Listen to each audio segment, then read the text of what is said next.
Okay, well, thank you very much for inviting me, and thank you for attending. I just want to reiterate, feel free to ask any questions or make any comment. I'm really open, and also feel free to email me afterwards. So my name is Marleen Eijkholt. I've got a degree in law, and I've got a degree in bioethics.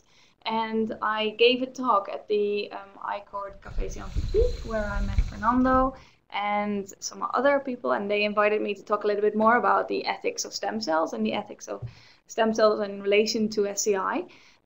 We've got the title, What's All the Fuss? So I hope to introduce you a little bit to the ethics and of stem cells and of ethics in spinal cord injury. Can I have the next slide, please? Sorry. So I'll give you a little bit of an overview of how I'm going to approach today. And again, feel free at any time, even if there's not a natural break, to ask a question and to pop in. So first, I'll give a little bit of an introduction about what is ethics and where does this lead to.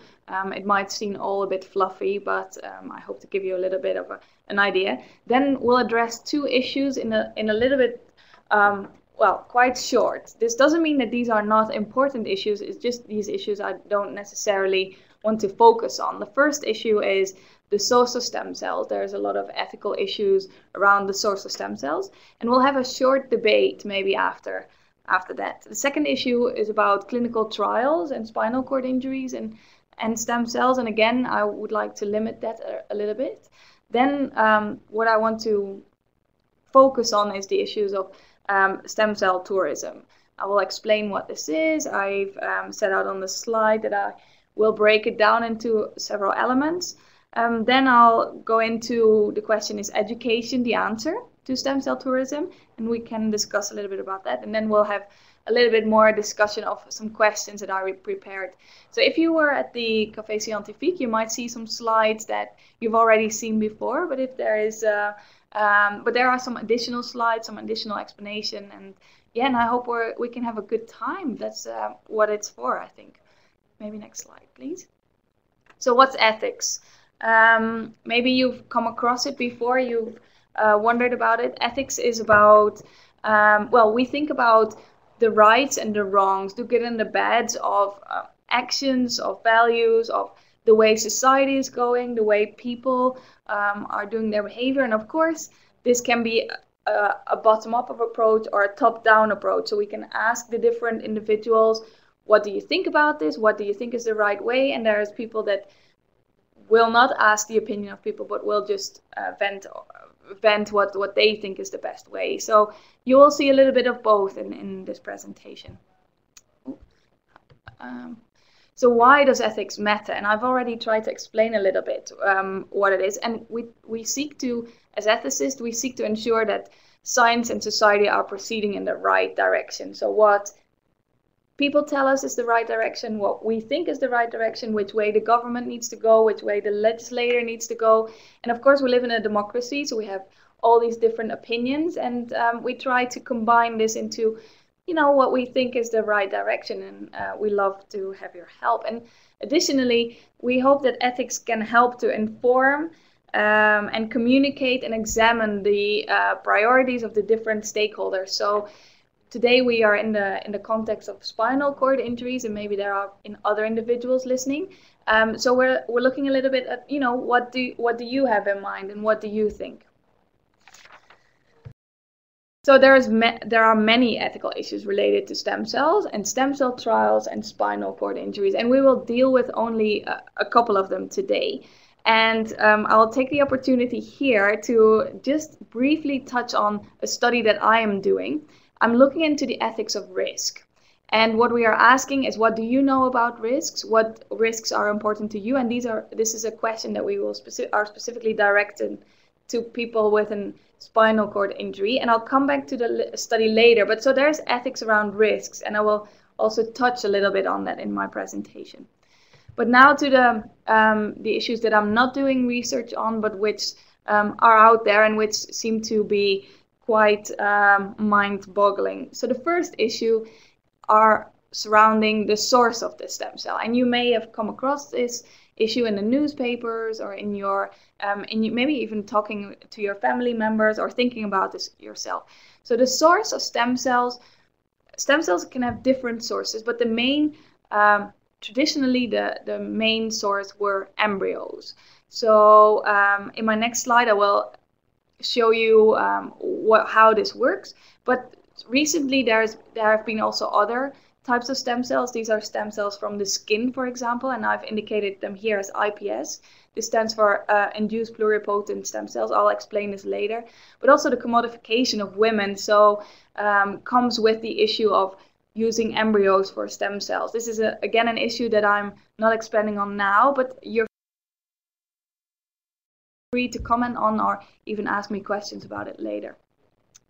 So the original source where we took the first human embryonic stem cells from, which have been used in research and in treatments, came from embryos. And so the question here, the biggest ethical question is, when does life begin?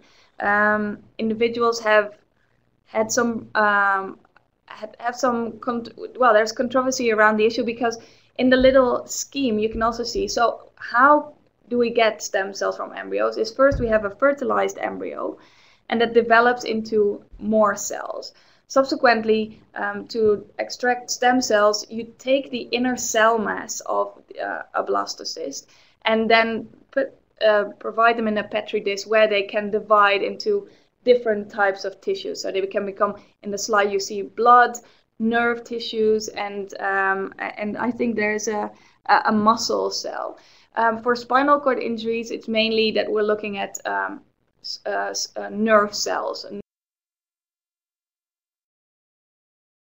nerve stem cells. So the question here is, when does life begin, and can we justify using these types of, can we justify using an embryo to derive stem cells?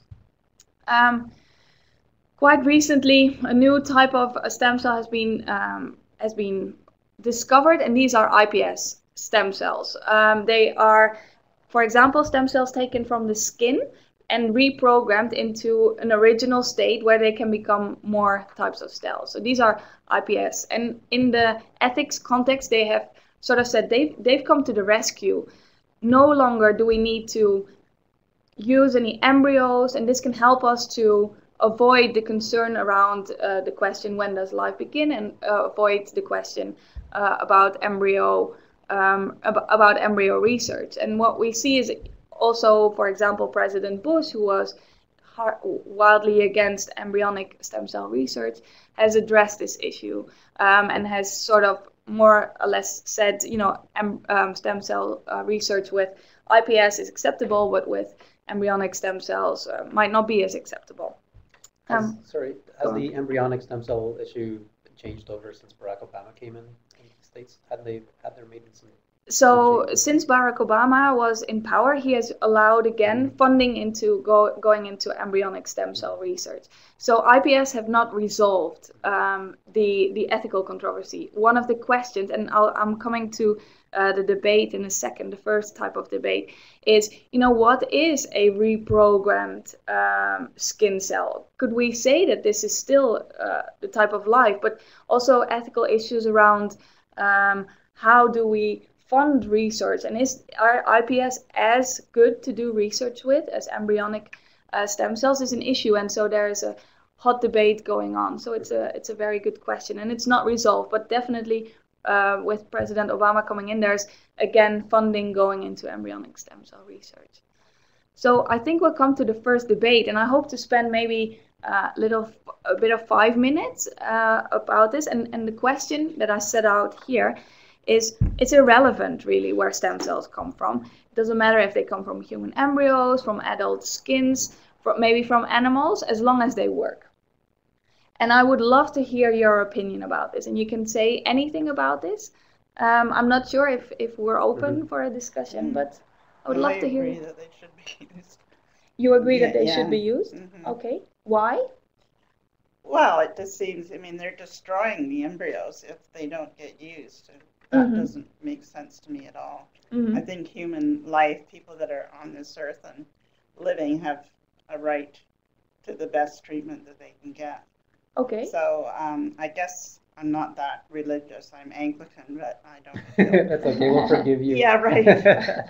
I don't understand President Bush. Like, I really, because everybody was so excited about it, and he just put the lid on it. That So just angered me. So for you, embryonic stem cell research, if it is fine, adult well, stem I guess cells there's are got to fine. be some rules that they don't sort of abort these children intentionally for stem cells. I guess you'd have to have a lot of rules around that. Okay. So that.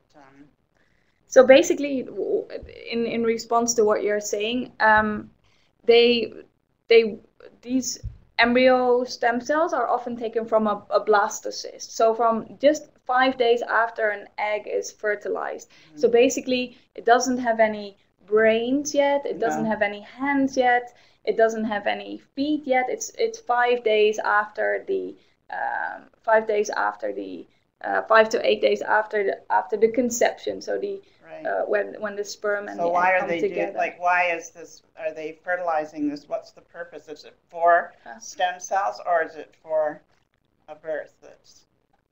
So that's a very good question. So you see that these embryonic stem cells, and later on there is different phases of stem cell research. But what these can be, for example, leftover embryos from IVF treatment. Oh, right, leftover eggs, and then they fertilize them after.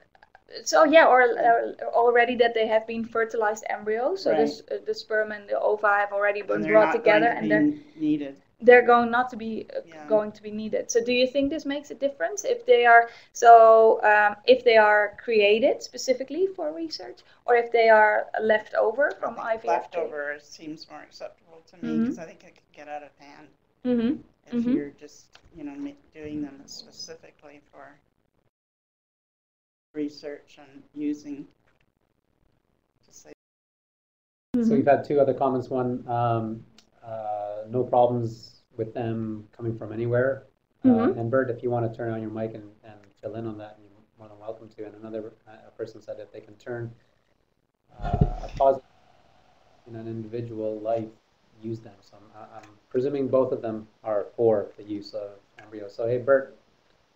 Yeah, I have no problems with it. My views on when life starts is a little bit different than maybe a Christian view of when life starts. I think that research has its place, and sometimes it's messy, but without it, we wouldn't be where we are now, and that's whether it be cancer. There's a lot of ethics towards, a friend of mine is a researcher and worked with a lot of lab rats. And so there's a lot of ethical around.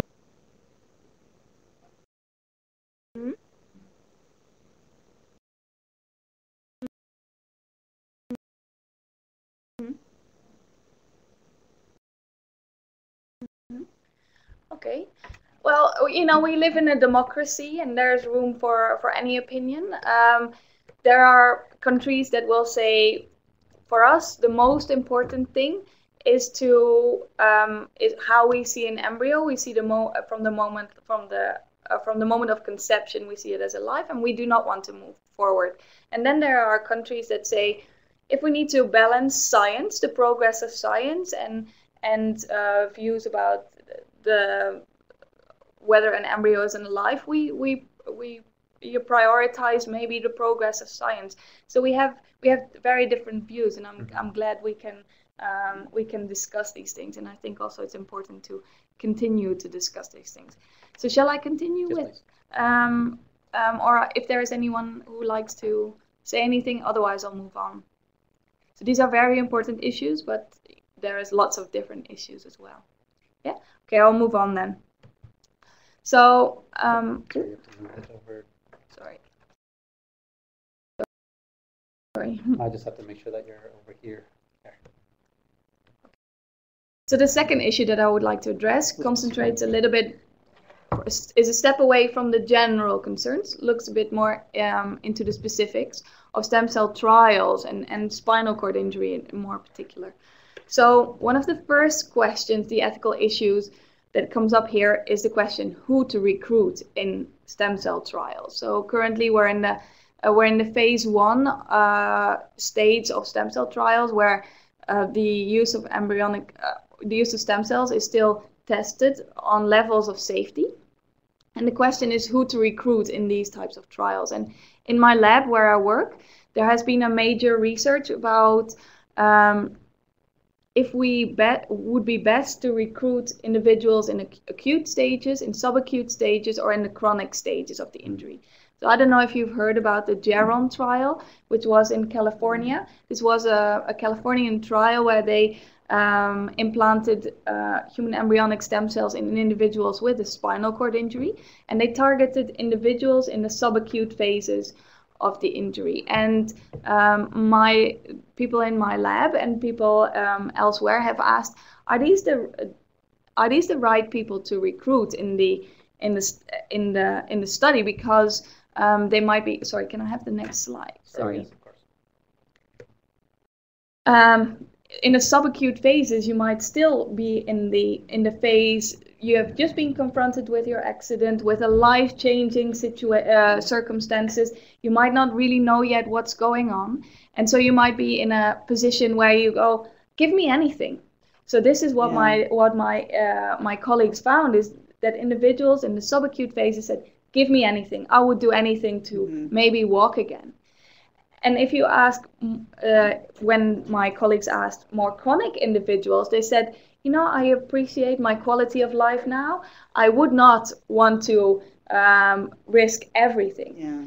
And so ethicists have been asking, who are the right people to recruit in these trials?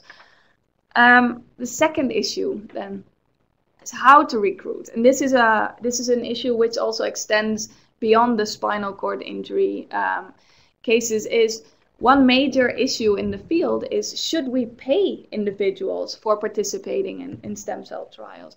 So individuals undergo pretty risky procedures. We don't know yet where stem cells are. And should we pay them for their involvement, for the risks they take?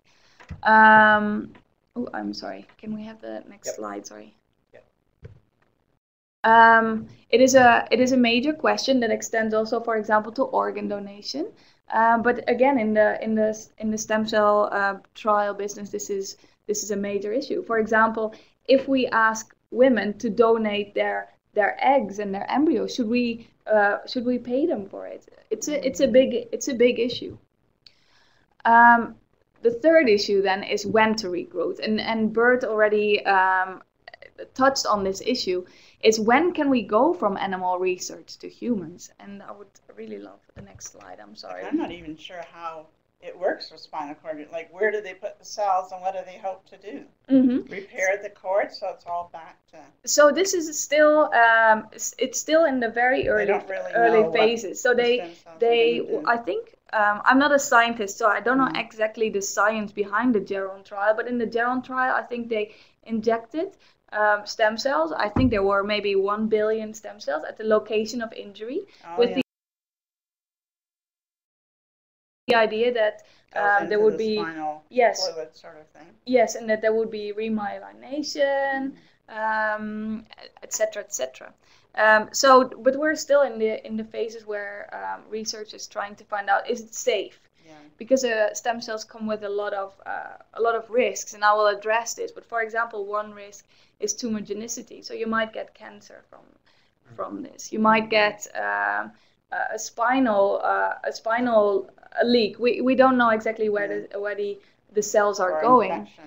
Infection, that's right. So currently they're looking at, the trial halted, but the idea was to look at these individuals. Would they develop cancer around this thing, or is it completely safe? So just one more question there from Victoria, if there is cloning technology being used in embryonic stem cell collection. Yeah, the question there is, Scott, you want to turn your are they taking, with the embryonic stem cells, are they actually cloning, say, a single fertilized stem cells? Are they actually cloning, say, a single fertilized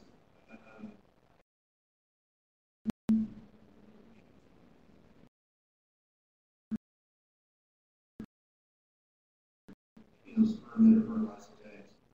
So that's a very good question, and I can only answer it half because, again, I'm not a scientist, and I probably should have known this. The cloning technique is a technique in order for obtaining embryonic stem cells, but currently the technique isn't there yet that we can apply it in these types of circumstances. So I think I can look it up for you to give you a little bit of a better answer. But I believe that currently there is a big problem, and that is that we still need a lot of fertilized eggs and sperm, and they are scarce.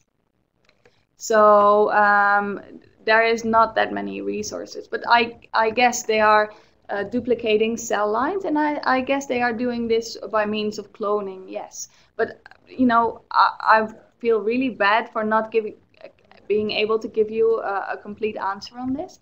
I can email you when I look into it a little bit further. What about spinal or placental? Like when the baby's born, they're saying on TV, you save the blood from the placenta or something, that you could maybe use that later. That's right. So there are cells and stem cells in the placenta that would be available as stem cells. Again, I'm sorry, I can't completely give you the answer. So stem cells have different qualities. Some stem cells can become anything. These are embryonic stem cells. They can become really any tissue in a human's body, apart from the placenta itself.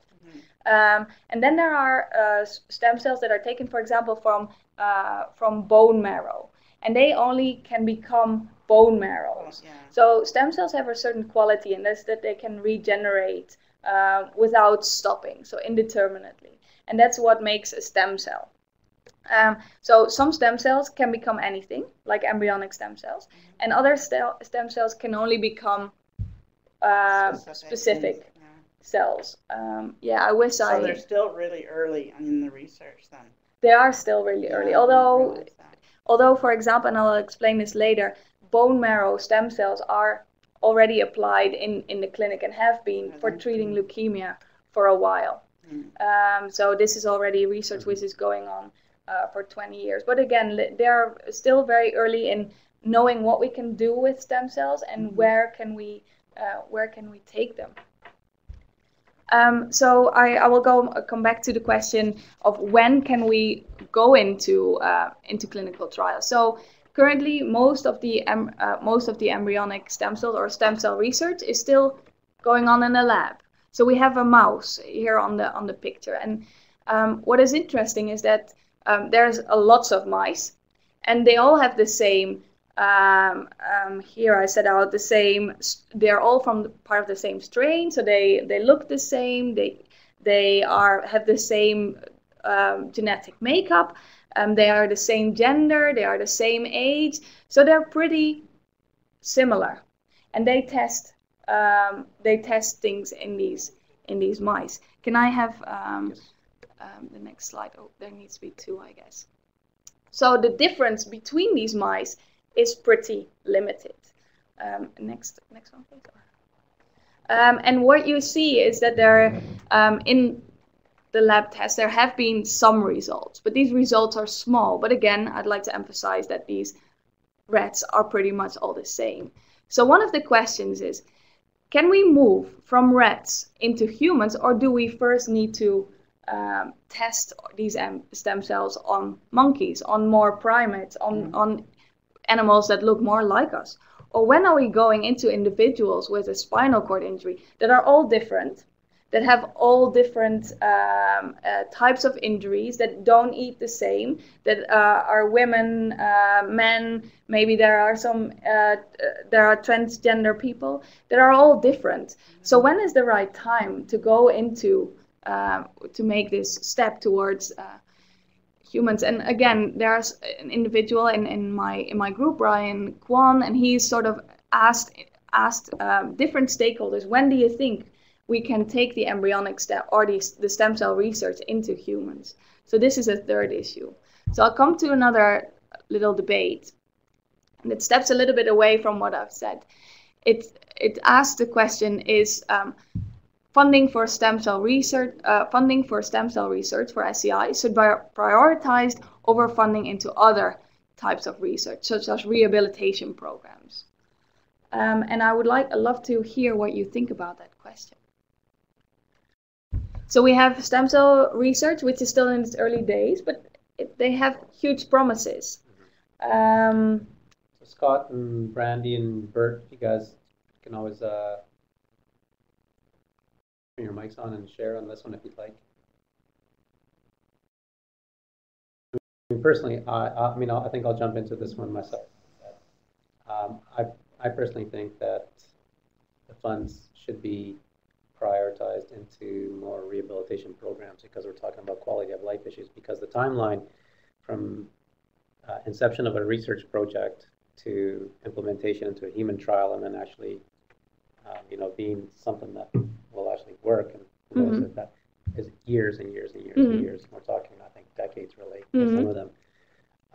And some of the benefits from very intensive rehabilitation programs can have, in my opinion, greater results for quality of life issues, especially immediately after the injury, because we're talking about people now versus people 20 years from now. And what do you think has to be done to increase the rehab progress or whatever? Well, to give you an idea of what's been happening over the last few years, the time frame that people spend in the hospital and in the rehabilitation has been cut by about half. Really? There are stories of people who would spend almost a year in the rehab center because they needed that, so they had the flexibility. Now we're talking maybe 2 to 4 months. So they're able to step up their programs? No, that's the problem. The programs are not being stepped up. People are being shuttled discharged out too early. Exactly. Yeah, and then they're frustrated and depressed. And so by the time they actually leave the rehabilitation setting, and that, when I'm talking about rehabilitation setting, I'm talking about across Canada. It's not just here in BC. Yeah. People just they don't have the skills. They don't have what they need set in to place. really be independent Exactly. as they can be. Yeah. Exactly, because it takes longer sometimes than 2 months to get a home ready or to locate a home. For sure. We all know that. Oh, yeah. So. And your body's in shock depending on the type of accident you've had.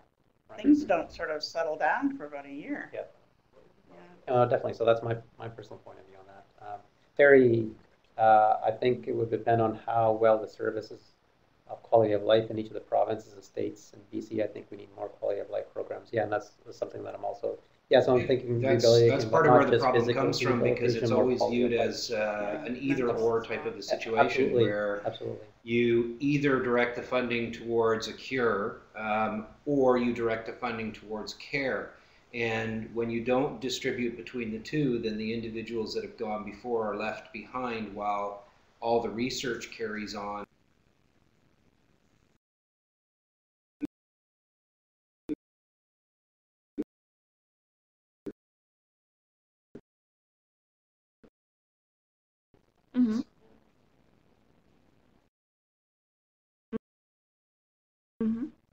Must be both, I think. So, and what role do you think that future generations should play? So when I hear you discussing, the emphasis is on, we are now in need of progress. You think that the future generations, so that maybe if stem cell progress could proceed now and then provide a cure at the end, so maybe in 50 years, you think that they don't have like an entitlement now? And again, all answers are good, yeah? I think they should do both. And should I don't know both? which one should be prioritized, but they should certainly, they shouldn't abandon one for the other. It's not either or, it's both. No, I agree with you on that too, yeah. And Jürgen had a question, why not take stem cells from the person receiving the stem cell therapy? Okay, this is a good question. I'm not sure. So basically, the people who will receive a treatment do not have embryonic stem cells anymore, but they do have other types of cells that perhaps can be reprogrammed. But also, again, the reprogramming of skin cells is very early days. It can't really yet be all brought to terms. There is another element though in your question, and that is, should anyone be coerced? So if you want to receive something, should you be giving something back? Yeah, made to do certain things before you qualify. Yeah. Right. So, for example, in the organ debate, there is like, if you want to receive an organ, should you have been willing to give up your organ beforehand? So, you know, taking stem cells, you know, for example, from the bone marrow, comes with also with risks of the intervention, etc., etc. So, should people who want to profit or maybe benefit is a better word, perhaps, benefit from a technology like that, should they have been, you know, induced into this position where you can only get if you've already given? Already given? How can you already give? So, for example, if you have to give up some of your bone marrow stem cells. Yeah, it's a valid question. Right. All right, if there is no more comments, maybe I can move on. Yeah? Okay, so we'll go to the focus, where I want to lie my focus today, and this is on stem cell tourism. Stem cell tourism has been... Ooh. Oh, bring it back down just a wee bit. Here? Right there, yes. Okay, excellent. So stem cell tourism has been defined as individuals pursuing unproven stem cell treatments outside their immediate geographical zone. And this is a little bit of a complicated definition, but it talks about Canada, for example, does not have stem cell treatments available for spinal cord injuries.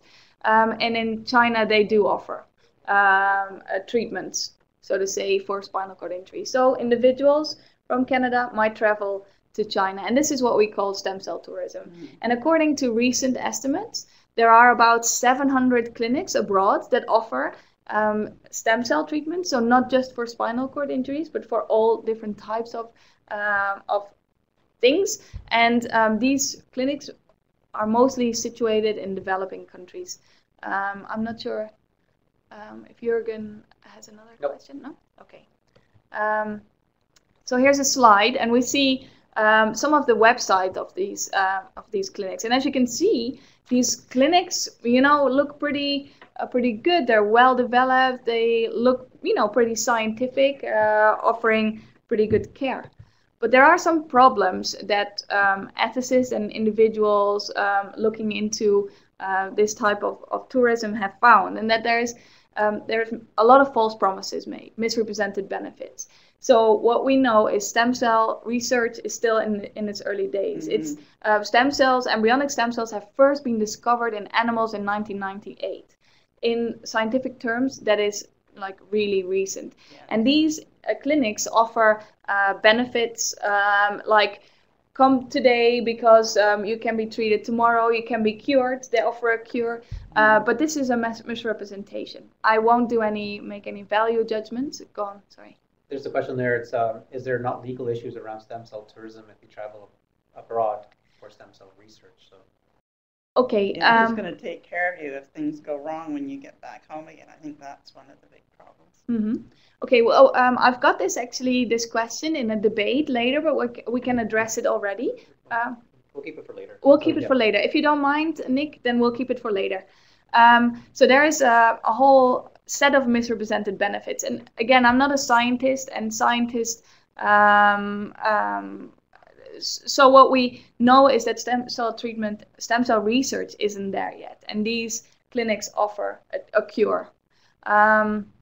So what we also know is that these websites tend to have a lack of information, so they don't provide a lot of information about the risks that are involved in stem cell treatment. So we've addressed a few. There's a risk of cancers. There is a risk of other types of leaks, but they also hardly offer any information about the product, about the stem cells. So stem cells are extracted, as you saw earlier, and so the purity of a stem cell is, for example, a quality of the product that is hardly ever mentioned on the website. Where do the stem cells come from? Is another. Are they animals? Are they embryos? Embryonic stem cells? Are they reprogrammed cells? Which I doubt, because I don't think that there is actually totally possible yet. But I need to hold myself back because I don't know exactly. But information about the product is missing. what has also been found is that sometimes in the developing countries, there is a questionable healthcare standard or product. So you arrive at a beautiful, beautiful spot in the desert, a beautiful hospital from the outside, but inside they have maybe not as good cleaning of the needles, cleaning of the machinery. So this, for example, are pieces that you can see on 60 Minutes, or there is quite a lot of documentaries on the internet and on the television about this. There's worries about the financial costs. The costs are high. As I will explain later, these costs range from 10,000 to 150,000, promising a cure. But, you know, it's very, very questionable if there is any cure yet.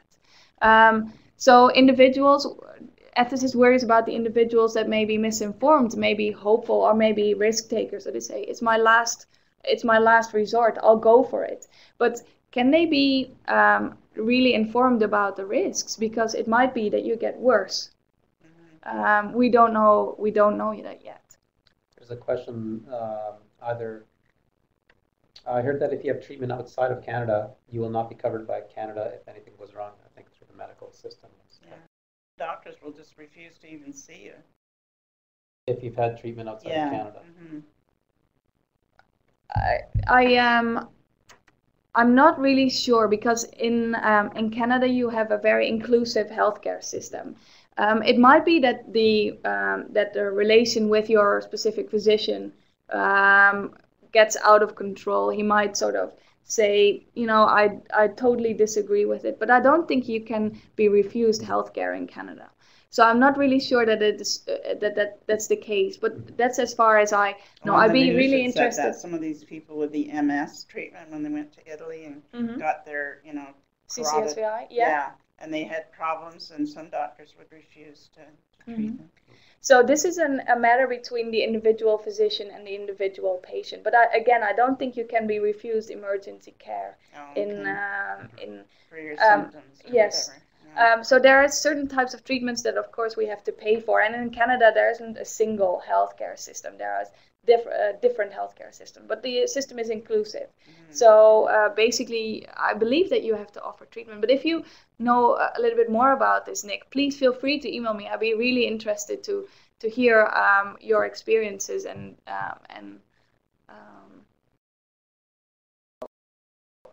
sorry. That's okay.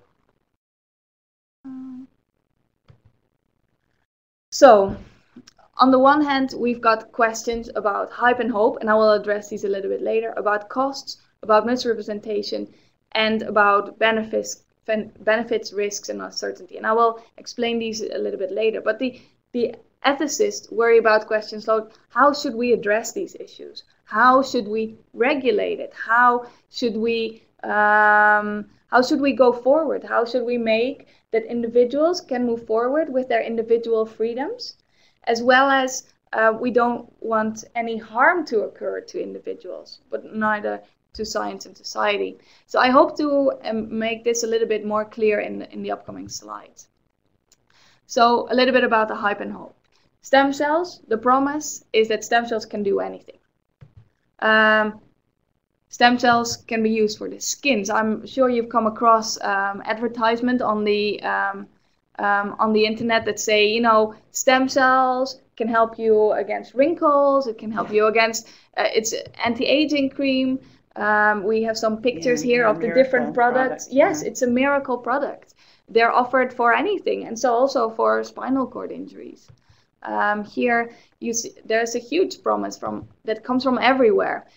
We read about, you know, it will be the next, it will be the resolution to the next disease, anything. They don't talk about any specific conditions at all. Yeah. And so there's a lot of hype and hope built around stem cells. So you may have come across this on the internet again, that they offer a cure for spinal cord injuries. But progress is slow, as we also know. In the process towards evidence-based medicine is a slow process. Fernando already elaborated on this. This can sometimes take a decade or 2 decades. In Canada and in Europe, the evidence-based process towards evidence-based medicine, so towards medicine that we have, that scientists and the society has said, which are safe, efficacious, and can be applied to everything, is built up in three phases. So the first phase looks at safety, the second phase looks at efficacy, so it sees at what can you derive from it in a small group, and the third phase goes into a bigger group. And then it may enter the market, but there's lots of hurdles around this process, and it takes a lot of time. So individuals travel abroad. Here are some examples of where the clinics are situated. We see clinics in Western Europe, so even in the Netherlands and in Germany, but as I said, the majority of the clinics are based in, for example, Costa Rica. In Mexico, there's a lot of clinics, but also in the United States, we have clinics offering this. So these are private clinics that offer them. Can I have the next slide, please?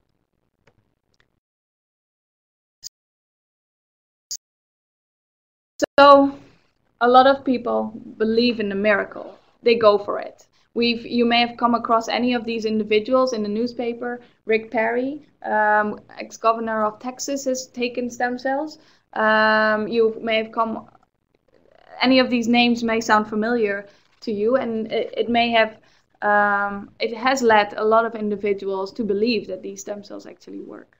What did he take them for?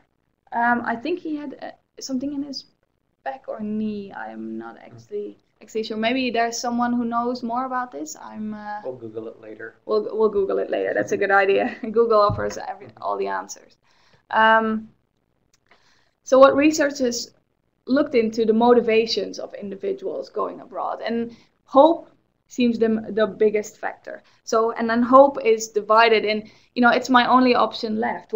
I have nothing to lose.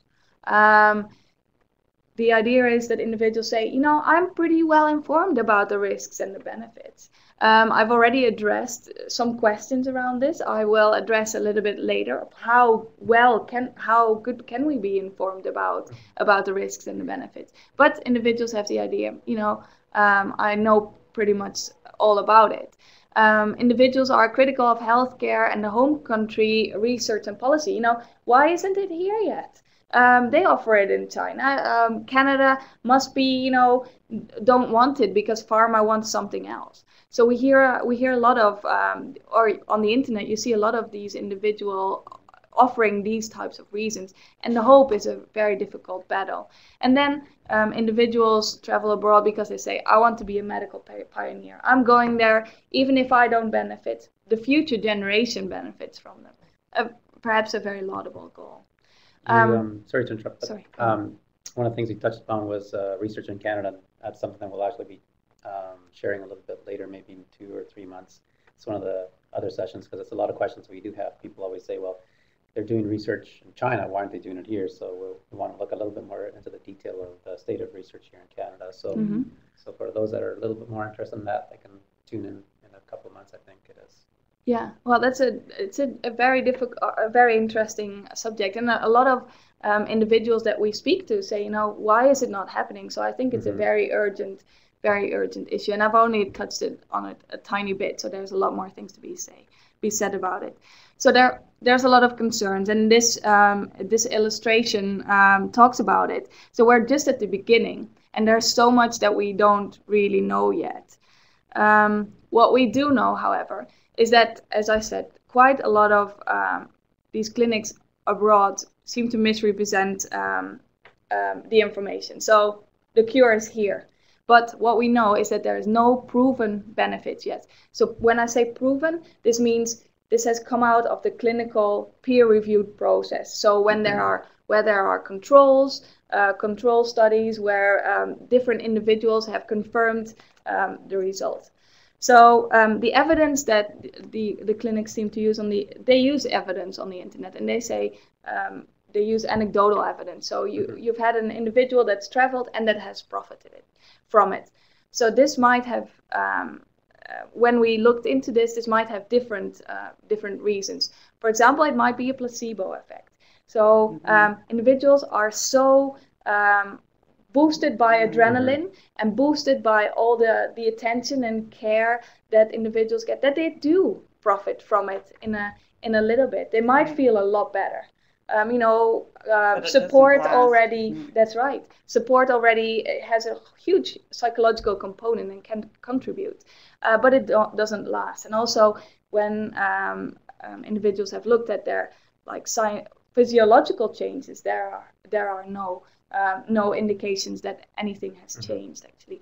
And then there is also when we've looked into the individuals is that it's selected anecdotal evidence. So individuals that start to say more critical things are taken off the internet, are excluded from the blog. So there's evidence of this that we've heard from individuals that we've spoken to, but also these are stories which are out on the internet. So I wanted to say something critical about it. I started to question what was happening, but I was refused from the blog. And again, when I refer to evidence, we're talking about non-peer-reviewed system. So this is the sort of standard system in the scientific world, is that you have to have sufficient controls, that you have to have other people verifying what's happening, that the researcher isn't biased, etc. And these things seem not to be offered by many of the clinics. Another concern is that there's a lack of transparency in treatment protocol and follow-up. So the first 10 days, these people are observed, but from then on, nothing is observed. So especially placebo effects take place in the first the first moments after the intervention. That's right. Some of these treatment programs also, they have incredibly intensive therapy right away, and that sometimes is the reason why they have some return, or they think they have some return, those sort of things. So, I mean, I think that goes to show more about the evidence for increased physiotherapy and those sort of programs. Yeah, I mean, because they have intensive therapy right away within a day or so. So. Yeah, and it's also interesting to see when we speak to these individuals is how much we want to get better. And if your community has supported this, you do not want to talk about that you've got more pain or that you've not profited from it. So this is another factor that contributes to the anecdotal evidence which is offered online.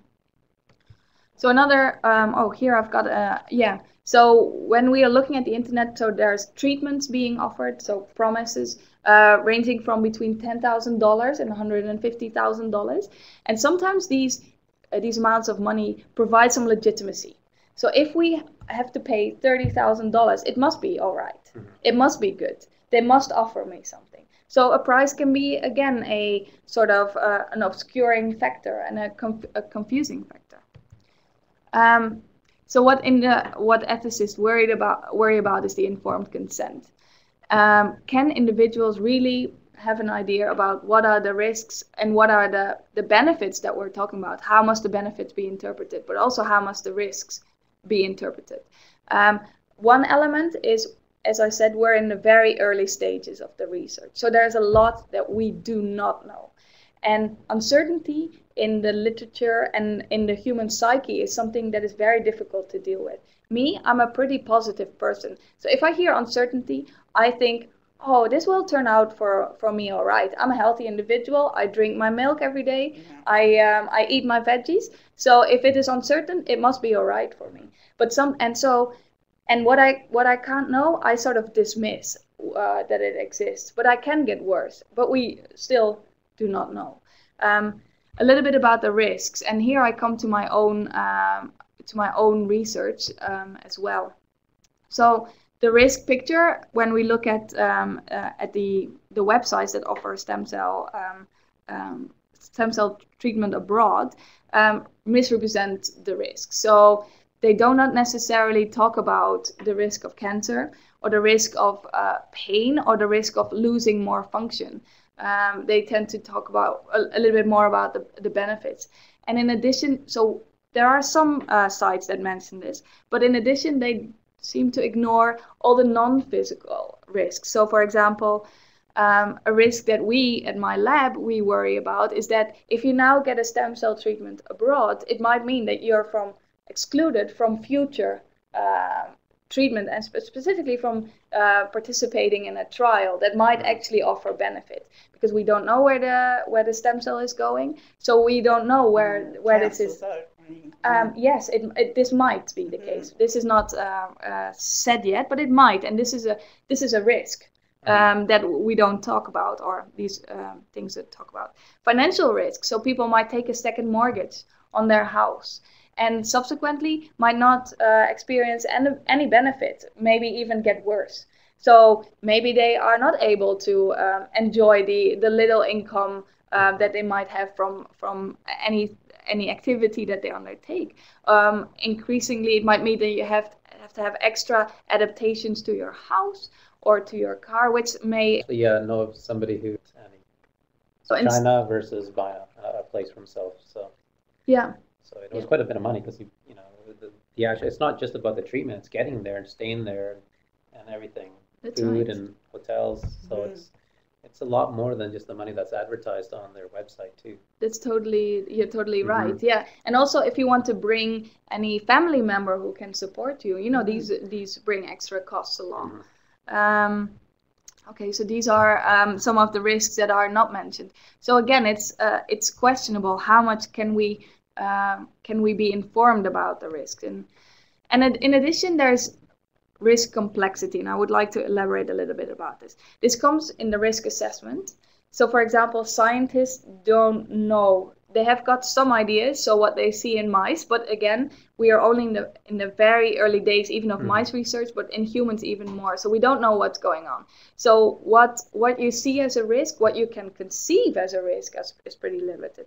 But then individuals seeking treatment, and even doctors recommending or not recommending a treatment, have a perception towards risk. So some individuals are more risk prone and others are more risk averse. So this ripples into the decision making. If I'm myself, I'm a pretty risk taking person. So if I hear about a risk, I find this pretty attractive. I find this, it gives me a challenge, something interesting to do. So if you ask me about the risk of stem cell treatments, I will give a different answer than when you ask, for example, my mother, who is sort of like, oh, you always do risky things, let's not take too much of a decision. And so when you hear her talking about risks, you get a different picture. Then risk is a difficult concept, because if we hear about risk, we may hear, there's a 1 in 5% cancer. But what does this mean? Where do these statistics come from? Have we tested, like I explained before, the mice are all the same gender, get the same food, are the same age. So if a risk is based on these mice, this might totally apply differently to individuals. So where does this come from? Risk is a statistical concept which is very hard to understand, and uncertainty again is very difficult to deal with. There have been studies into risks and risk perception, and people sort of seem to ignore uncertainty. When there's a risk, you can rationalize about it. This is a risk I want to take. But if there's uncertainty, people sort of say, they dismiss it. We can't deal with it. It's there, but we don't know what it is. So I come to my nearly final set of observations. And one of the things that ethicists worry about is, what is the best way to address stem cell tourism? And initially, there seems to be a logical approach, and that is education. And education is an element that is widely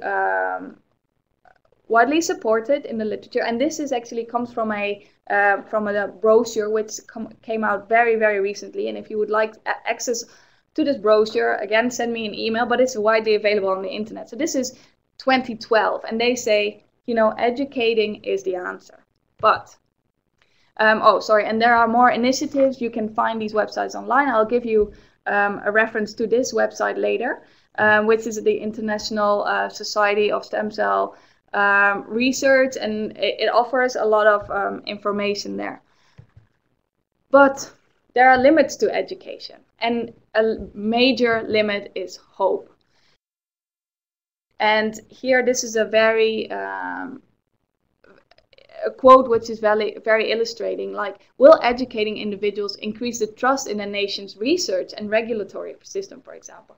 So why is Canada not doing this? Is Big Pharma controlling Canada, and is this why they don't move ahead with it?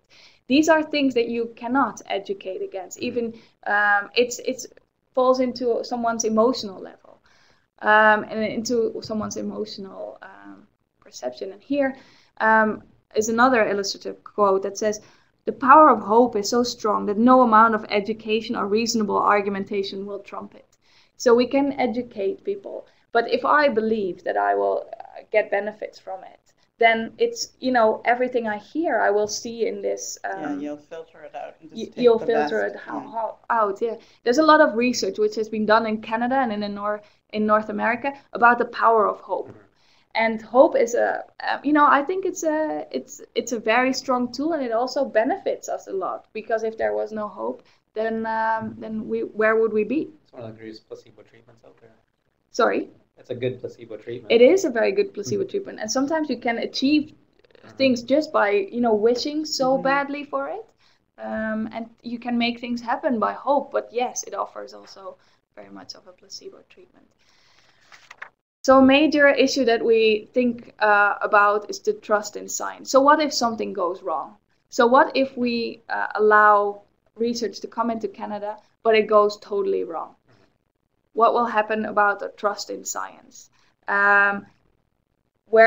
So even by not allowing it, there might be implications for the trust in science. But by allowing it, and by allowing it too early, this might have equally impact on the trust in science.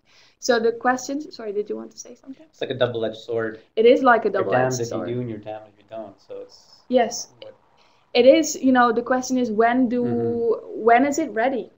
When can we go? And we want to move science forward. We want to move individuals forward, but at the same time, we need to be cautious, not to be too soon. So to summarize the concerns that ethicists deal with, and that I hope you can help us to think about, is how should we address these issues, and how should we regulate this business, the stem cell business, and how should we go forward? So I need to make some. I've got a little slide that says something about stem cell tourism. And it's just a take-home message. We do not want to make a value judgment about individuals that travel abroad. But what the current state of knowledge is that there is no proven treatments with stem cells for spinal cord injuries. There are no clinical trials available in North America. So the last trial that was taking place in California, and which was open to North Americans, halted in November. There is a trial going on in Europe, but again, it's very early days. When they will be available in North America, again, the clinical trials, we don't know. There is hopes that it will be soon, but again, it depends on the state of science as well as the state of business, because we can't acknowledge that there are any business interests on these companies that start clinical trials, which are private companies.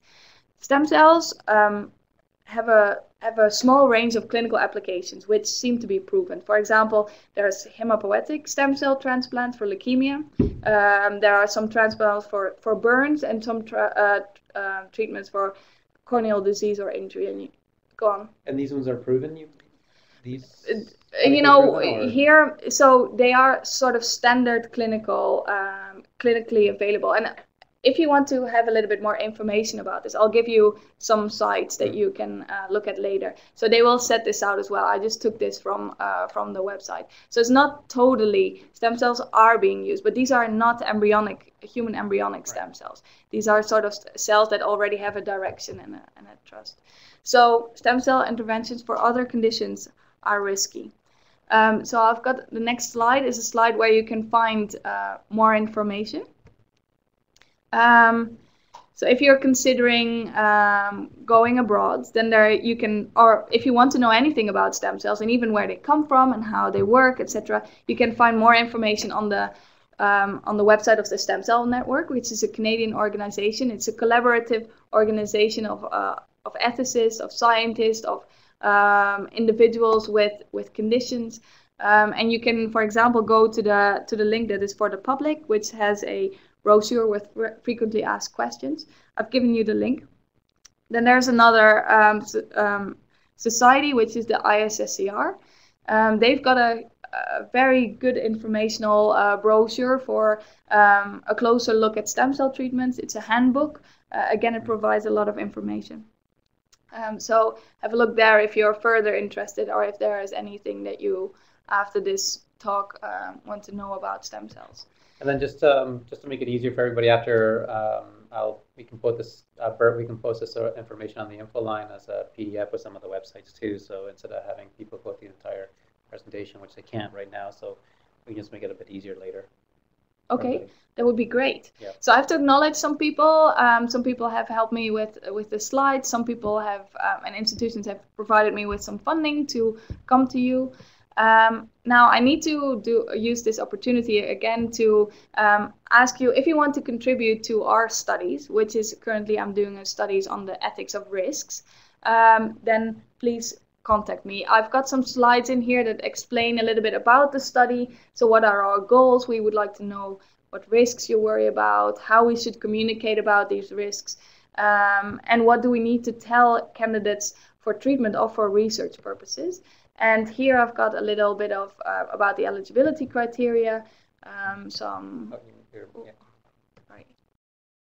Yeah, if you're interested, you can always email these things and you can find more information. So maybe we can now go to the rest of the debates that I set out. But maybe first, I would like to open it up for any questions before we go to the debate.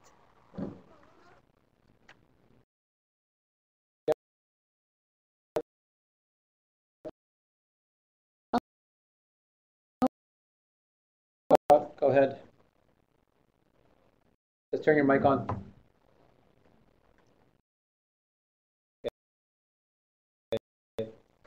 Okay. I think we'll just move on to the debate portion here. So. Okay, so the first point that I would like to discuss with you is the government should stop people from going abroad for alleged stem cell treatments in, for example, China or Mexico, or even maybe in the States.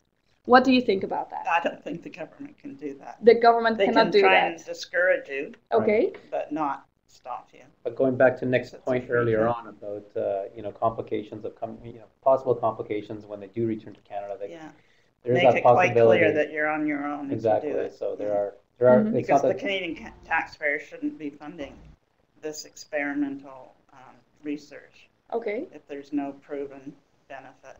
And I think a lot of us just think these people are crazy. Right. They're just not very realistic. Yeah. Go ahead.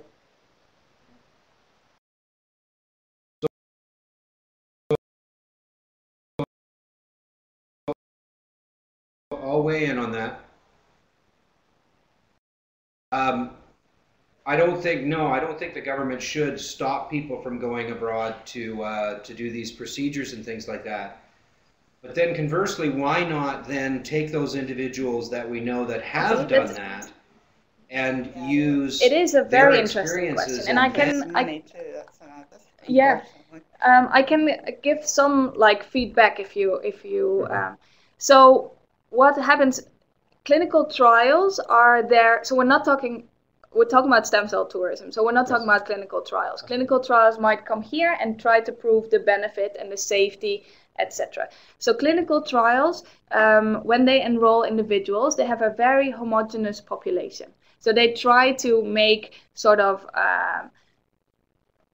make sure that there is no extra illnesses that can affect these things. They want to make sure that these are people who can deal with the risks, and also that you can get a as much as possible best scientific result. So they take overall men between a certain amount of in a certain age range to see if these things are ready. When you are asking the individuals from abroad, these are things that you don't know beforehand. So what was the state of your body, or what was the state of your condition beforehand? So this makes the scientific results a lot more difficult to interpret. Right. At the same time, there's also a question. So I do really appreciate your point, and I think it's an excellent, even an excellent idea. But it doesn't come without problems, and that is, for example, can we profit from these things that people undertake? Yeah, it's just their word, isn't it? Yes. The things are working. So yes. Yeah. And also, what is a problem is because this proposal has been thought about a little bit in Canada, is we don't know what they are implanting in the clinics abroad. Yeah. So, for example, maybe you've seen 60 Minutes, or they found that they weren't actually implanting stem cells. They were implanting dead cells, or maybe even water. Yeah. And I'm not saying that they do this everywhere, but we do not know unless we're collaborating what they are implanting there, and about the purity of this cell, for example. So it's a great idea, but it's not as easy as that. No, because scientists don't like to work that way. They like to have proof of everything, don't they? Mm-hmm. They like to have proof of everything, but I think it's a great idea. Go ahead, Bert. You have a question? You want to pipe in?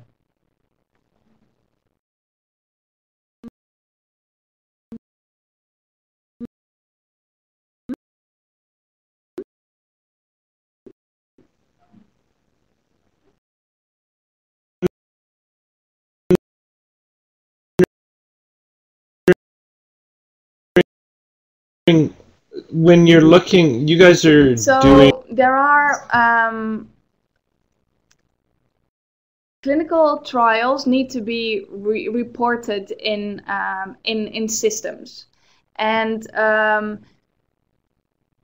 for example, there is a website, clinicaltrial.gov, where in America, I think it is an obligation to report, and it's not anywhere else in the world, but there is a lot of institutions that want to exactly address this question and are voluntarily sort of reporting their clinical trial there. So there are mechanisms, well, not to test. I mean, if something is a clinical trial or is a treatment, but overall, it seems like the distinction is more or less pointed out. Although now what you see online is that clinics are sort of suggesting that they are doing clinical trials, and you can participate in a clinical trial. The status of these institutions is very questionable.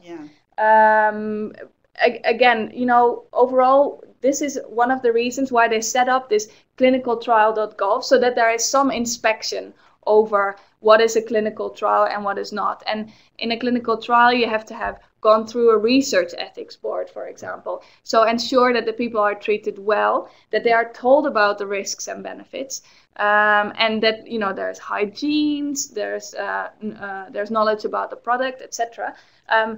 So a clinical trial is definitely something different than a clinic offering treatment. But these stem cell clinics are pretty cunning, and they're even saying, we have a research ethics board, and these are our friends. They have sort of an institutional, they created an institutional board, and even they offer publications that are accordingly peer-reviewed, because you can just start a journal, you can have just your colleague review your paper, and that makes it peer-reviewed. So what you need to bear in mind are, for example, where is it published? Is this a good journal? Is this a good peer-reviewed journal, so that your checks are all right? Is the trial registered on clinicaltrials.gov? So it doesn't necessarily have to, but these are all indications. And again, if you are considering participating in a trial that is offered abroad, go to your physician. He might be able to provide you with a little bit more information about the legitimacy of this trial.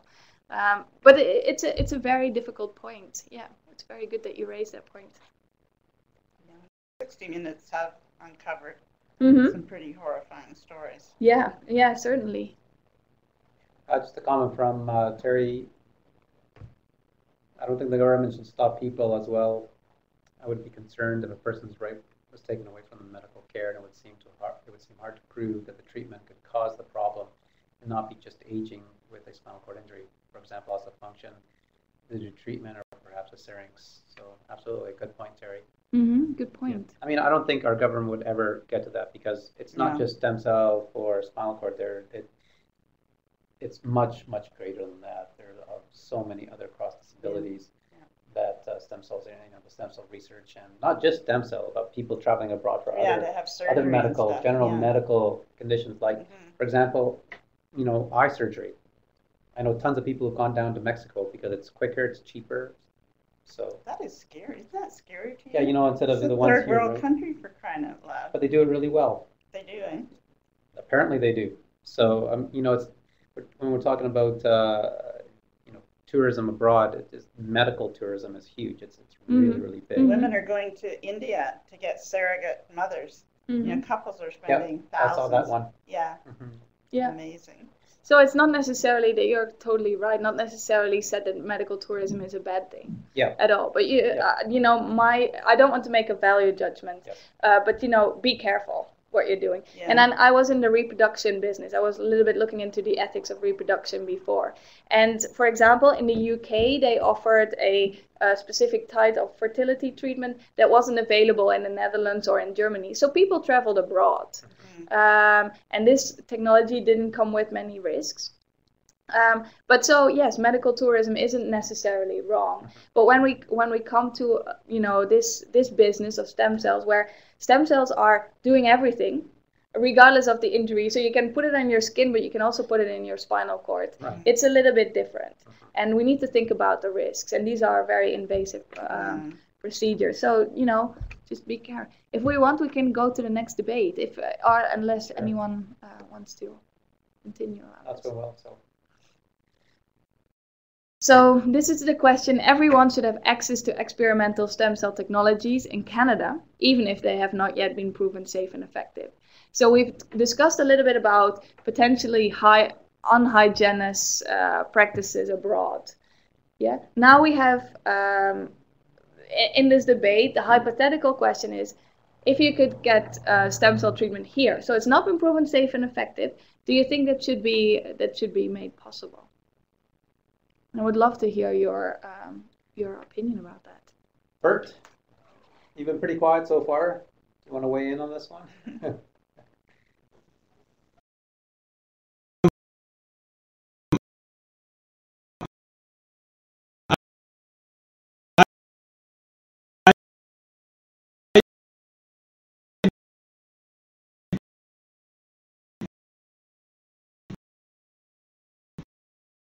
I guess the closest that I can come to, I have a friend with MS. She's died twice this year from complications to MS, and right now she's in a good period. And she's had the opportunity, somebody's offered to pay for her to go overseas to have their surgery, whatever the next surgery is. And she is of the mind that because it hasn't been clinically tested or approved through a board like what you were just talking about, she doesn't think it should be available. And I think I have a tendency to agree with her. However, I don't think we can stop people. We can just warn them and make sure, but we can't stop them. But going back to the point here, stem cell technologies in Canada, the other thing that we also have to think about is the medical cost because of our medical system. I don't think any Canadian would do this. No, and from a cost perspective also, we'd be adding another layer of cost or another burden to the medical system. We're struggling now with our medical coverage. So because that money's got to come from somewhere to cover those. So. So perhaps.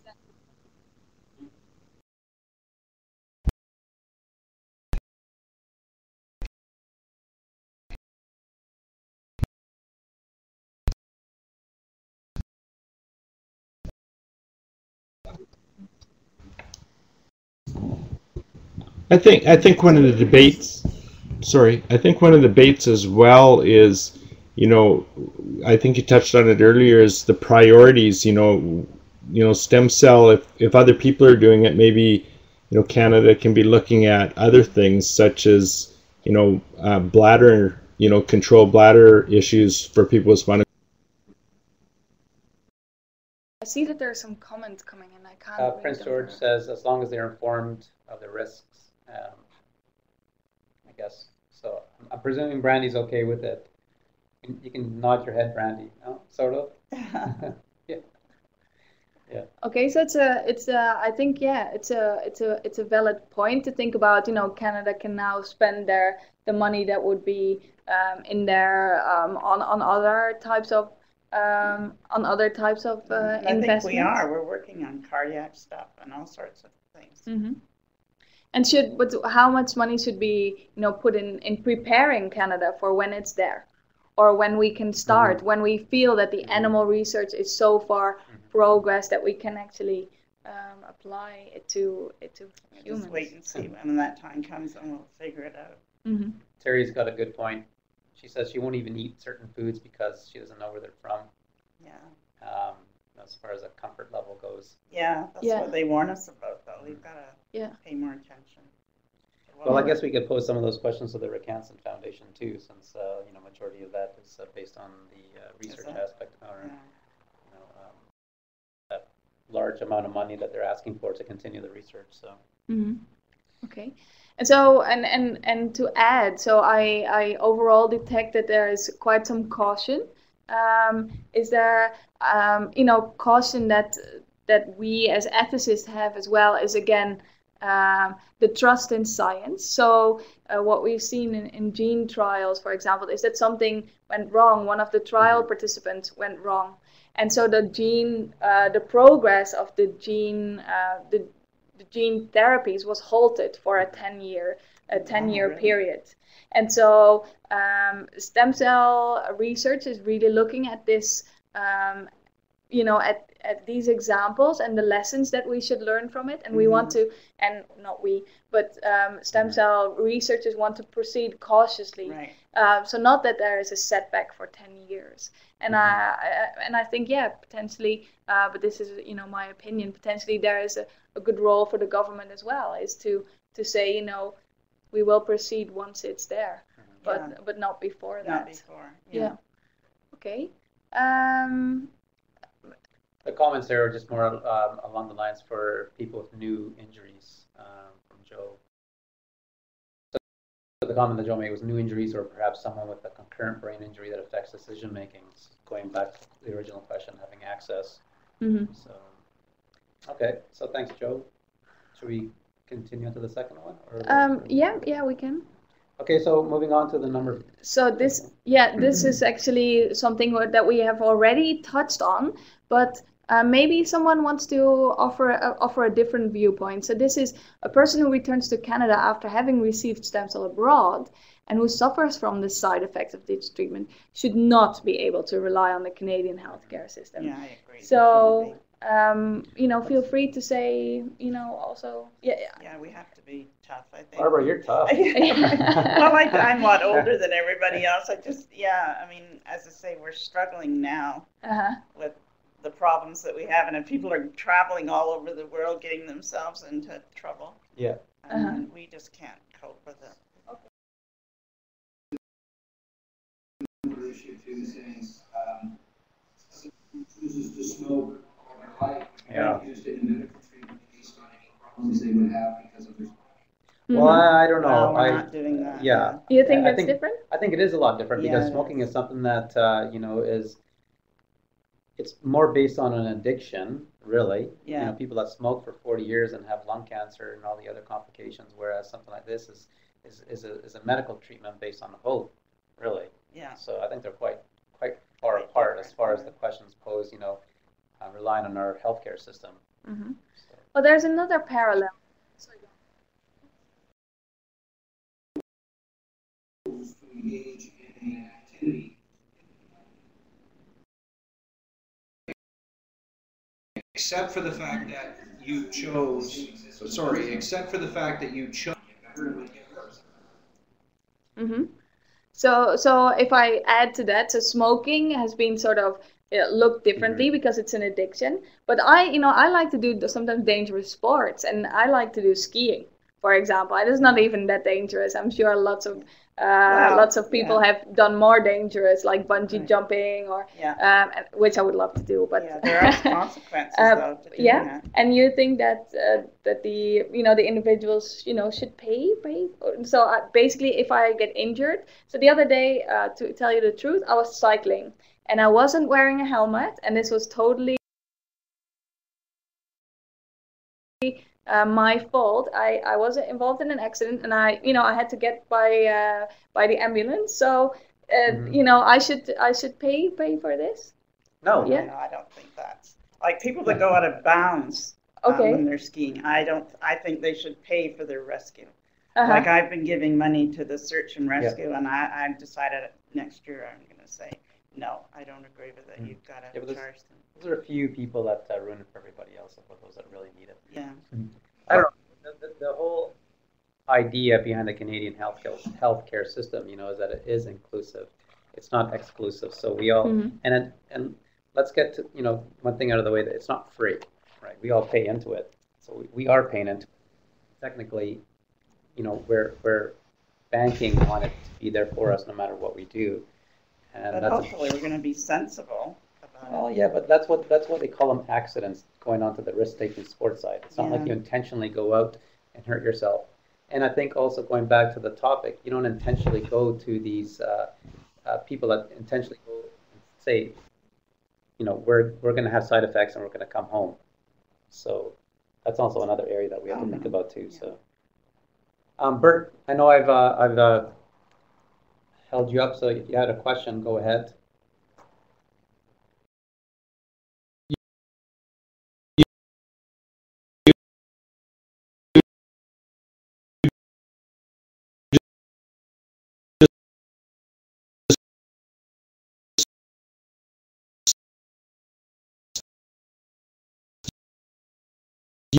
You just said the same thing I did. You're not going over there with the plan of getting ill. And by the same token, how many of our peers have been injured overseas, hiking on a trail and tripping and falling, or getting hit by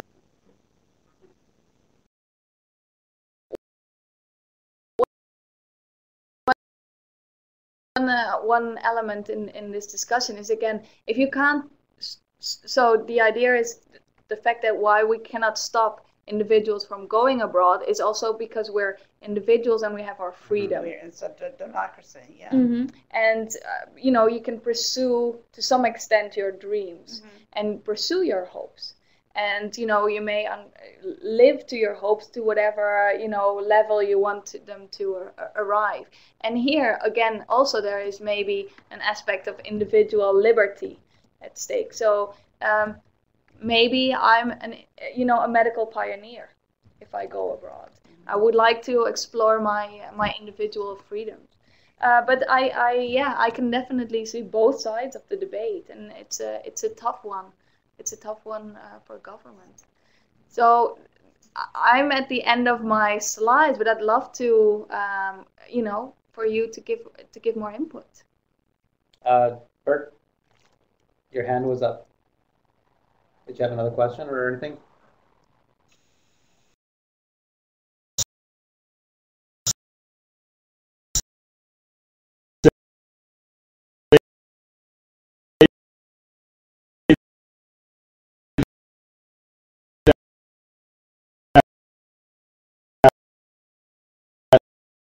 In the case of my friend, if I was dying, that close to dying, and I had expendable cash, I kind of have to ask myself, well, would I go just for that experimental treatment? Yeah, that's a good point. Yeah, very good point. Yeah, everyone is different, and that's the beauty of it all as well. And yeah. I see some people are still typing away, so we'll just give them a few minutes. Scott or Brandy, you guys have anything to share here?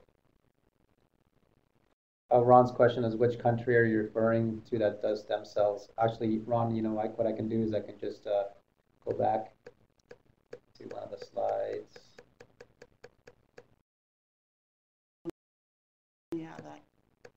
little pie. Yeah, the pie. Yeah, there right it is. there. There it is. Okay, Ron, there's you can look at that slide there, and those are all the countries right now. Which I can't even read the letters. I can make it bigger. I can make it bigger right here. So one of the nuances that as ethicists we deal with is that we find that there is a difference between research and treatment. So in research, sort of we're developing towards a proven and efficacious treatment, and treatment sort of is the idea that you will gain benefit from it. And so it's even if you embrace alternative medicine or not, the idea is that you will get guaranteed benefit from it. And so as for stem cell trials, so these are this pie chart refers to locations that offer treatments, so to say, right. even though they are may sort of say that they do research, but these are this pie chart is based on treatments scale. There is over the whole world, there are different types of clinical research studies going on for all different conditions like Parkinson's, like eye diseases. For spinal cord injuries, as far as I know, there is a trial going on in Zurich, in Switzerland, in Europe. And there's probably some other trials elsewhere in the world. I don't really know where they are. So I can, if that's something that interests you, I can look it up. And I'm supposed to have this in my file, but I just, the adrenaline of sitting here blocks me from thinking. So Brandy, I'll let you. You can actually turn your mic on if you want. You can't talk. I can read your lips. Okay. To date, what benefit has been found in stem cell treatments on lab mice? Okay, so this is. This is a question that is better directed at a scientist. I think there is some improvement in movement, but I don't know what these rats had. So it might be that they had a cervical injury, a thoracic injury. I don't know if they had a T4 or a T what level. There's some form of benefit. However you define benefit, because defining benefit again is, are you directed towards a cure, so that are you directed in improving a level? So I can't exactly know. I know that recently somewhere on the BBC website there was a reference to a mouse that had a huge improvement, that could walk a lot better. But again, this lab rat had a lot of rehabilitation training. And some of the other results from experimental rat treatments is actually more to do with neuroplasticity than it is to do with stem cell. And and some of the research projects that were presented, we went to a conference a couple of years ago, and it was quite impressive, the recovery of some of the rats, but they were very, before you mentioned the very homogeneous, all these rats had exactly the same injury. So they minimized a lot of the factors that a normal population would have. And some of these rats, did present with some significant gains in mobility afterwards, but they're so controlled that I don't, if you can't really take that and apply that to the human, because they're so different also. So you may have heard about the Geron trial that was halted and that I referred to before. They had a goal of recruiting 10 participants. Now we know that spinal cord injuries happen all the time. So you would say, there would be people available that even, would like to participate. But they had such a specific criterion for which individuals could be enrolled, because they had to have a certain type of impact injury. So again, they're trying to homogenize the populations, just to make sure that the scientific results are accurate and that there is no other confounders in the studies. There, added to the information, I'll look into the research that I was talking about, and there's videos and everything attached to it. I have it here somewhere. So I can include that in a document that I'll attach to. Well, it'll be in a document, and Bert, I'll send it to you, and we can just create on the skid somewhere where we can put it. There was an interesting comment from Terry that she's mentioned that she had some friends that went to India to swear by the treatment. It was even on the news in Victoria. I do remember seeing this. She remembers when Christopher Reeves, right, was shown walking in the pool. And I hope that these kinds of messages can be very. I imagine that it is powerful, which comes after that. Right. I can't read it, but yeah, these messages are powerful. Yeah. And like I said, a lot of it is unknown, but a lot, what tends to be known is that that the placebo effect has a lot of, and some people would say, even if I get 10 days of happiness and 10 days of a little bit more function or a little bit more progress, it's worth it. That's right. And who am I to say that, what this means? So, going back to Christopher Reeves, I do remember, hearing one of his interviews and talking about the amount of therapy that he was receiving. It was. Oh yeah, he wanted to walk more than anything. Well, absolutely. I mean, anyone does really, I think. But it was 8 to 10 hours a day of therapy. He exhausted himself. I think that's why he died. I think he really wasn't very sensible. There's a question from his care. Ron: is the Vancouver Spinal Cord Research Center active? So I'm not 100% sure what you mean by that, Ron, but we could talk about I-cord in general. Yeah, probably. So what I know is that the I-cord and the spinal cord research centers are very active, but also I believe that the people that I've interacted with are very realistic, and I don't exactly know what the extent is of what they are all doing, but if you have I believe that they're very active in different fields. In different fields, in rehabilitation, in maybe even in diet. I think that there is also someone nervous system. One of the doctors is. Yes, and go to the I-cord website and have a look around. I would suggest, and Yeah, the website does mention quite a bit about what the research projects that they do have going on and who's there and how they're affiliated with other organizations. Etc. Yeah, there's a link which specifically talks about research studies. Yes. Our study will be hopefully up there as well tomorrow or the day after. But there's lots of research studies that talk about quality of life, rehabilitation. There's lots of this type of research going on, and also their wider activity. I think is very, very broad.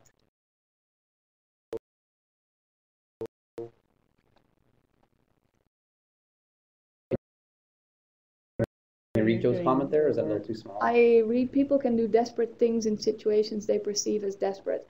I think it's important to consider that some people will prey on that for non-legitimate, so people have to be really careful in unregulated countries, non-legitimate reasons.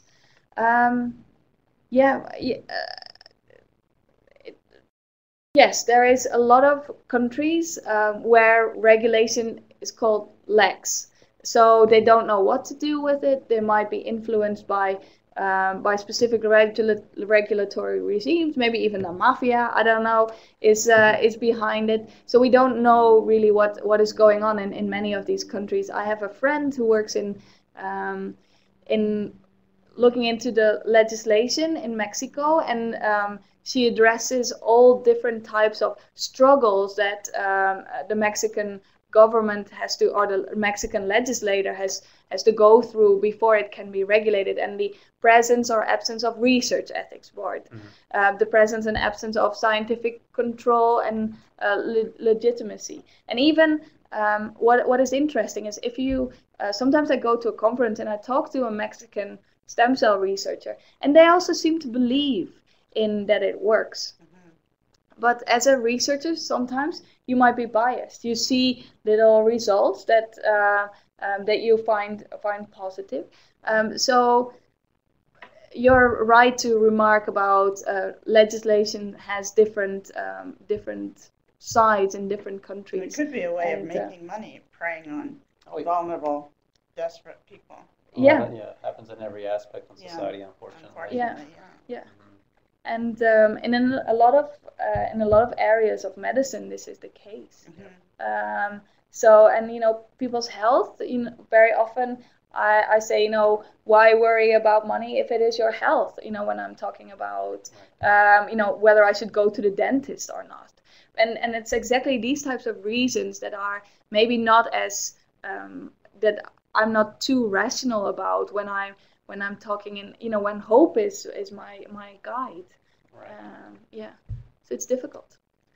Anybody else have any other comments or questions? Scott or Bert, Randy? Anybody out there in digital land also? All I can see is Scott's hands moving around, just like mine. Arm. Okay, so I think we're going to wrap it up here in a few minutes, unless we have any other questions. Okay, thanks, Joe. Maybe I can just again say thank you for allowing me to speak. I hope I made some points clear. I hope you enjoyed the presentation and the discussion. And we did very much. Email me or email Fernando if you have any questions, and I'm open to it. Thank you. Thank you. You're welcome. Before we leave, hey, who? I don't have it in front of me, but what do we have going on next month?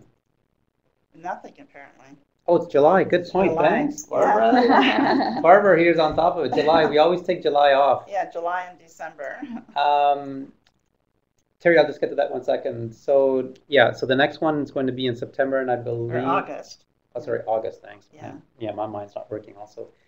There's going to be several on stem cells. So so the next one we have in August has to do more about the travel series that we have going on with Amy Billingsley, and it's going to be the last one that she had was very directed to sort of adventure travel, and then the next one she's going to talk about is more the sort of relaxation traveling. Sensible travel. Because the last one was based on the trip that they did to Machu Picchu with her husband, and all the planning that went along with it too. So there's a lot. It was pretty cool.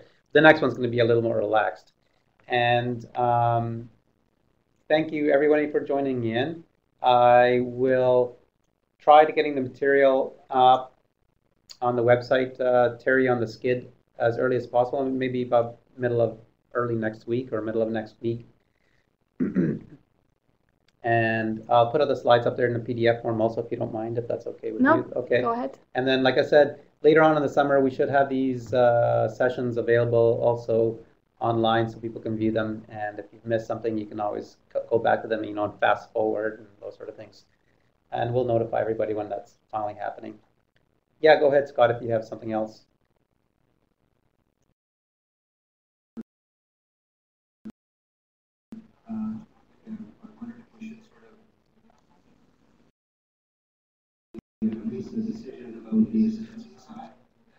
So I was just wondering if we discussion of that on our Facebook page happening now. Oh, good point. Right. Yeah, absolutely. That's another large issue. But definitely. So for those that are interested, there's an article that Chris McBride has on the blog, and I'm sure there'll be more information on that, and a dozen or other websites. So the next session that we're going to focus in on the stem cell is, like I mentioned earlier, it's going to be the state of research in Canada. It's not necessarily going to be based on stem cells. I'd just like to be able to give a broader idea of what's being done.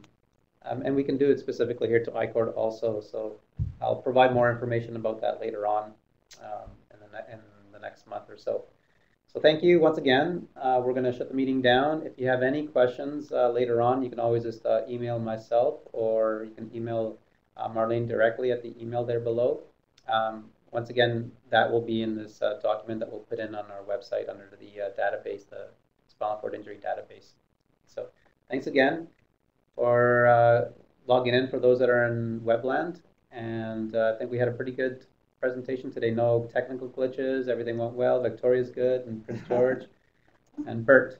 Okay, so take care, and we'll see you guys next month. The month after. Sorry, have a thanks. good